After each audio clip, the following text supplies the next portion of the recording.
À Ziguinchor, la reprise s'est faite avec des examens en faculté de médecine. Les étudiants ont composé dans le strict respect des mesures barrières. Quant aux autres UFR, elles vont reprendre le 5 octobre prochain, suivant la correspondance d'Abdoulaye Sinkare. Reprise des cours en pleine crise sanitaire, les étudiants de médecine donnent le ton et ils démarrent par des examens. C'est un peu difficile de revenir comme ça et d'entamer les devoirs et examens. Mais ça va aller, ça c'est bien donné. Dans l'ensemble, ça va. Et voilà, on va essayer de réviser les autres matières et voilà. Au moment où les cours vaquaient, l'UFR des sciences de la santé avait déjà bouclé son premier semestre. Et pendant les mois de confinement, un dispositif d'enseignement à distance avait pris le relais.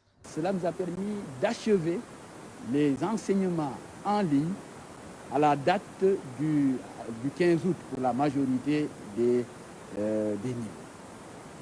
Devant ce fait, nous avons programmé les enseignements, les évaluations, notamment contrôle continu et examen, pour ce mois de septembre. Pour les étudiants de médecine, le mois de septembre sera mis à profit pour les examens et les rattrapages.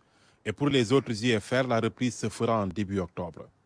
C'est à partir de la date du 5 octobre que les activités sont atteintes. Pourquoi cette date? C'est que nous avons, par rapport à ces UFR, des contraintes d'espace. La capacité d'accueil de ces UFR est moindre par rapport à celle de l'UFR santé, dont les effectifs sont propres à permettre l'accueil des étudiants dans le contexte actuel. Et quid des chantiers de l'université dont la livraison est attendue depuis des années? D'ici la reprise du mois d'octobre,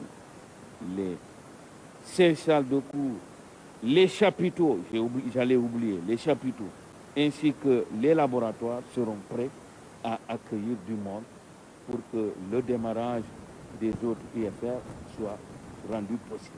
L'université a pris toutes les dispositions pour que la reprise respecte les mesures édictées par les autorités sanitaires. Près de 30 000 masques sont déjà disponibles à cet effet.